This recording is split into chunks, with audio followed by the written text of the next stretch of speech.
बिस्मिल्लाहिर्रहमानिर्रहीम। प्यारे तलबा अस्सलाम वालेकुम।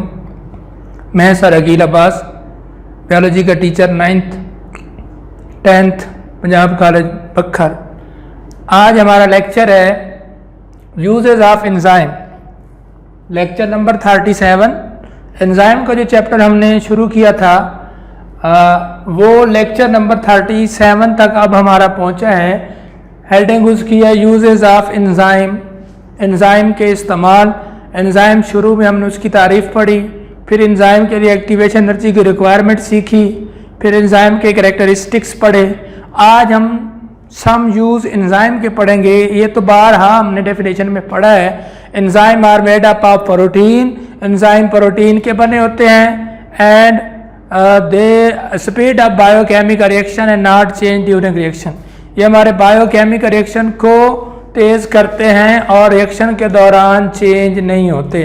तो अब हम देखते हैं ये रिएक्शन को तो तेज़ करने जा रहे हैं, क्या इनका कोई हमें फ़ायदा भी है। एंजाइम जो हमने पढ़े हैं, एक तो लाइफ के साइकिल सेल में इस्तेमाल होंगे, फ़ायदा है। कमर्शियली तिजारती मकसद के लिए कोई एंजाइम का फ़ायदा हो सकता है। मैंने लिखा enzyme use as commercial scale in many industries. Enzyme काफ़ी सारी सनतों में हमें फ़ायदा पहुंचाने के लिए इस्तेमाल किए जाते हैं। इसके लिए ना आप लोग सिंपली तौर पर बुक में मुख्तलिफ लाइन्स में, कभी कोई पहले पेज पे है, कोई चौथे पेज पे है, मुख्तलिफ जगह पे ये लिखा हुआ है, लेकिन मैंने वो 3 एंजाइम शुरू में इकट्ठे लिख दिए जो कि यूज के तौर पर जनरल एंजाइम। बाकी भी एंजाइम बहुत सारे हैं, लेकिन जो ज़्यादातर जनरली एंजाइम यूज होते हैं उनके नाम और उनके सबस्ट्रेट के नाम और फिर प्रोडक्ट के नाम। क्योंकि एंजाइम जिस पे वर्क करता है वो सबस्ट्रेट होता है और जिनमें चेंज करता है वो प्रोडक्ट होते हैं। Generally first group of enzyme, ये एक एंजाइम का नाम नहीं, ये ग्रुप है। इसमें फिर बहुत सारे एंजाइम की कैटेगरीज हैं, वो आप हायर क्लासेस में पढ़ेंगे। ग्रुप देखें, प्रोटीएज एंजाइम का नाम प्रोटीएज है। वर्क ऑन प्रोटीन, जो किस पे काम करता है, प्रोटीन पे काम करता है। चेंज इनटू अमाइनो एसिड, वो उसको अमाइनो एसिड में तब्दील कर देता है।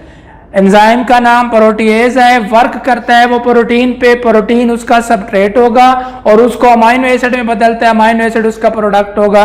तो जो प्रोटीन है ये हमारा मैक्रोमॉलिक्यूल है, चैप्टर नंबर 1 याद करें, मैक्रो बायोमॉलिक्यूल है। और जो अमाइनो एसिड है ये हमारा माइक्रोमॉलिक्यूल है। यानी एंजाइम का एक काम आप यूँ भी कह सकते हैं कि जो मैक्रोमॉलिक्यूल होते हैं वो क्योंकि लार्ज मॉलिक्यूल होते हैं, सेल के अंदर इंटर नहीं हो सकते, तो उनको तोड़ने का काम एंजाइम करता है और माइक्रो में बदलता है। यानी समझना यह है कि amino acid carbon, hydrogen, nitrogen, oxygen, sulphur से बनते हैं, 5 एलिमेंट्स। कार्बन, ये मैं लिख देता हूँ, अमाइनो एसिड जो है ना ये बनते हैं, फार्मूला आप केमिस्ट्री में पढ़ेंगे, कार्बन, हाइड्रोजन, ऑक्सीजन, नाइट्रोजन और सल्फर। अगर जर्नल फार्मूला इसका लिखना भी चाहें तो जर्नल फार्मूला इसका है NH2COOH, यहाँ पे NH2 कार्बन, COOH और एक R फिर हाइड्रोजन। ये इसका फार्मूला है अमाइनो एसिड का। लेकिन इसमें आप ना जाए, आप सिर्फ नाम याद रखें। अमाइनो एसिड एक छोटा माइक्रो मॉलिक्यूल है, इससे मिलकर मिलें तो बनती है प्रोटीन और प्रोटीन को तोड़ने वाले एंजाइम का नाम प्रोटीएज।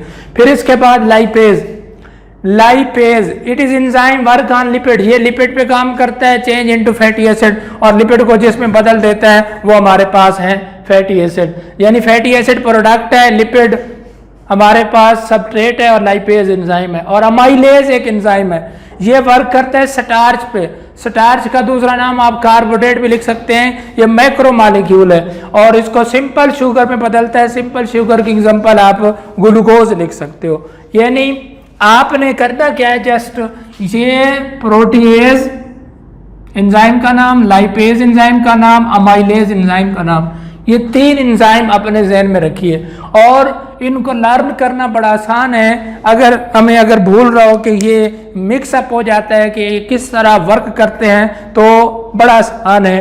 प्रोटीएज P से स्टार्ट है, वर्क इसने प्रोटीन पे करना है। लाइपेज L से स्टार्ट है, वर्क इसने लिपिड पे करना है। अब बाकी एक एंजाइम रह जाता है स्टार्च के लिए, वो अमाइलेज है। अब देखें ना, जो वो आपसे पूछे विच वर्क ऑन प्रोटीन, तो प्रोटीन पी से स्टार्ट है, आप पी वाला एंजाइम चुने protease. Which enzyme work on lipid, lipid पे कौन सा काम करता है, तो वेल से स्टार्ट है और वो लाइपेज है। तो ये दो तो हो गए, जो बाकी बच गया वो अमाइलेज है जो सिंपल शुगर पे काम करता है। तो इनके सबस्ट्रेट और प्रोडक्ट के नाम याद रखो, फिर आपको एंजाइम के यूजेस समझ आएंगे। जनरली मैंने एंजाइम बता दिया, अब यूजेस की तरफ आते हैं। सबसे पहले जो आपकी बुक में मेंशन है, first use of enzyme in food industry. Enzyme जो है वो खुराक की सनत में कैसे इस्तेमाल होता है। खुराक में मुख्तलिफ चीज़ें बनती हैं, जैसे कि हमारे पास पैक शुदा जूस आते हैं, पैक शुदा अचार आता है, वो किस तरह एंजाइम उसमें यूज़ हो के उनकी खुराक की जो कंपोजिशन है या खुराक की जो बनावट है उसको महफूज रखते हैं। देखो, enzyme use in food industry, जो एंजाइम खुराक की सनत में इस्तेमाल होते हैं टू ब्रेक स्टार्च, वो स्टार्च को तोड़ते हैं। अब उधर मैंने लिखा था स्टार्च को तोड़ने वाला कौन सा एंजाइम, यानी जाहिर बात है अमाइलेज यूज होगा इनटू सिंपल शुगर, और वो स्टार्च को तोड़ के सिंपल शुगर बनाते हैं यानी ग्लूकोज। यहाँ मैंने लिखा है स्टार्च ऐसा कार्बोहाइड्रेट है विच इज माइक्रोमॉलिक्यूल्स, जो माइक्रो कार्बोहाइड्रेट है, और सिंपल शुगर ग्लूकोज माइक्रोमॉलिक्यूल है, माइक्रो कार्बोहाइड्रेट है। तो फूड इंडस्ट्री वाला एंजाइम वो होता है जो कि लार्ज मॉलिक्यूल को ब्रेक करके यानी स्टार्च को सिंपल में बदले और शुगर जब बन जाए, यानी सिंपल शुगर ग्लूकोज को कहते हैं। ग्लूकोज हमारे सेल में इंटर भी हो सकता है, ग्लूकोज हमारे सेल से लीव भी हो सकता है। ये एंजाइम का यूज है फूड इंडस्ट्री के अंदर। Secondly, paper industry. पेपर जो हमारे कागजात बनते हैं, कागज बनते हैं, वो कैसे, सम एंजाइम ब्रेक स्टार्च, कुछ एंजाइम फिर उसी तरह के स्टार्च को, अब ये फूड वाली स्टार्च नहीं, अब मैं बताता हूँ ये कहाँ से, starch to lower its viscosity. Viscosity का मतलब होता है गाढ़ापन, उसकी गाढ़ी हालत, गाढ़ापन। एंजाइम जो है ये स्टार्च के गाढ़ेपन को लोअर कर देते यानी ब्रेक कर देते हैं, और that aid in paper baking, जो पेपर बनाने में गोदा इस्तेमाल किया जाता है। अब यहाँ भी स्टार्च है, यहाँ भी स्टार्च है, अब इन दोनों में फर्क कैसे है। जो फूड इंडस्ट्री का स्टार्च है, जैसे फ्रूट के अंदर मिठास है वो स्टार्च है, इतना स्टार्च में ज़्यादा मीठापन तो नहीं होता क्योंकि लार्ज मॉलिक्यूल है। यानी फ्रूट आप कह सकते हैं, सीरियल जितने अनाज हैं उनके पाउडर जो हैं उन्हें आप स्टार्च समझ सकते हैं फूड के तौर पर। जो स्टार्च पाई जाती है पेपर बनाने वाली, ये कहाँ से होती है, जो कि हमारे पास प्लांट के स्टेम है, प्लांट के स्टेम के अंदर जो लकड़ी का गोदा पाया जाता है यानी लकड़ी का जो मेन तना है ये भी स्टार्च है, इसको ब्रेक किया जाता है। इस स्टार्च को तोड़ने के लिए भी हमें अमाइलेज एंजाइम की जरूरत है जो उसके गाढ़ेपन को कम करके फिर उसको पेपर बनाने में इस्तेमाल किया जाता है। तीसरा यूज है ब्रीविंग इंडस्ट्री। ब्रीविंग का मतलब होता है मशरूबात, पीने वाली तमाम अशिया।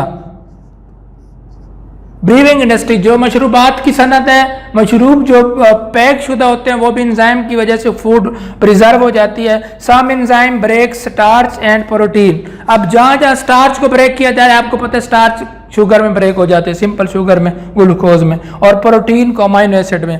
लेकिन यहाँ पे यह है कि एंजाइम सिर्फ इन्हें ब्रेक नहीं करेगा, जब एंजाइम स्टार्च को ब्रेक करके सिंपल शुगर बना लेगा ब्रीविंग इंडस्ट्री में, या प्रोटीन को ब्रेक करके अमाइनो एसिड में, तो ये जो सिंपल शुगर है और अमाइनो एसिड है, इनके प्रोडक्ट यानी ये जो प्रोडक्ट हैं यूज बाय यीस्ट, इसे इस्तेमाल करेगी फिर yeast. Yeast is a unicellular fungi, unicellular fungi, इसका किंगडम फंजाई है और सेल के लिहाज से ये मल्टी सेलुलर नहीं यूनिसेलुलर है जो फूड को ऑब्जर्व करती है। तो यीस्ट यूनिसेलुलर फंजाई फिर एक्ट करेगी सिंपल शुगर और अमाइनो एसिड पे, फर्मेंटेशन होगी यानी खमीर उठाया जाएगा, फर्मेंटेशन की जाएगी और उससे प्रोडक्ट बनेंगे। योगर्ट हो सकता है, ब्रेड यानी जो रोटी बनते हैं, डबा रोटी जिसे कह सकते हो, बेकरी के आइटम इस चीज़ से बनाए जा सकते हैं। तो ये मशरूबात जो है ना ये बन सकते हैं, यानी ब्रेड वैसे मशरूब पे नहीं आती लेकिन वो भी इसी प्रोसेस से बनाई जा सकती है। एग्जाम्पल में आप योगर्ट लिख सकते हो वो भी, या इसके अलावा बेकरी के जो है मतलब पीने वाले अशिया हैं वो इसमें इस्तेमाल हो सकती हैं। इसके बाद आ जाते हैं बायोलॉजिकल डिटर्जेंट। बायोलॉजिकल डिटर्जेंट यानी केमिकल या बायोलॉजिकल तौर पर सफाई में इस्तेमाल किया जाना एंजाइम का। एंजाइम सफाई में कहाँ इस्तेमाल होते हैं, फिर वही नाम लिखा है प्रोटीएज, अमाइलेज। प्रोटीएज पी से start enzyme use to remove protein stain from clothes. जो हमारे कपड़े हैं इन पर अगर प्रोटीन के स्टेन आ जाएं, प्रोटीन के धब्बे आ जाएं, दाग आ जाएं, ब्लड एक प्रोटीन है, जब ब्लड कपड़ों पे लगती है तो उसको साफ किया जाता है और उस प्रोटीन के स्टेन को जो एंजाइम रिमूव करता है वो प्रोटीएज होता है। हम वैसे कमर्शियल भी देखते हैं, जैसे सर्फ एक्सल का देखें या किसी एरियल का, तो वो कहते हैं एंजाइम की डबल पावर से ये कपड़ों की सफाई कर रहा है। तो उसमें जो एंजाइम दरअसल वो कह रहे होते हैं वो प्रोटीएज एंजाइम होता है और वो प्रोटीन के धब्बों को दूर करने के लिए होता है। लास्ट है amylase enzyme used to remove starch residue या डिश वॉशिंग। जो हमारी प्लेट्स पर चिकनाहट होती है या स्टार्च के धब्बे होते हैं उनको रिमूव करने के लिए अमाइलेज एंजाइम का यूज़ है। अक्सर यूजेस में स्टार्च को ब्रेक कराया गया है और मुख्तलिफ प्रोडक्ट बना के आगे उनके यूज़ बताए गए हैं। तो एंजाइम के जो यूजेस हैं ये लॉन्ग क्वेश्चन है। लिखने का मेथड आप सुने, डेफिनेशन एंजाइम की लिखनी, एंजाइम की तारीफ, इसके बाद मुख्तलिफ हेडिंग में 4 हेडिंग है, food industry, paper industry, brewing industry और बायोलॉजिकल डिटर्जेंट, ये एंजाइम के यूजेस में शामिल है। लॉन्ग क्वेश्चन है। इंशाल्लाह नेक्स्ट लेक्चर हमारा factor affecting the rate enzyme action. अल्लाह हाफिज़।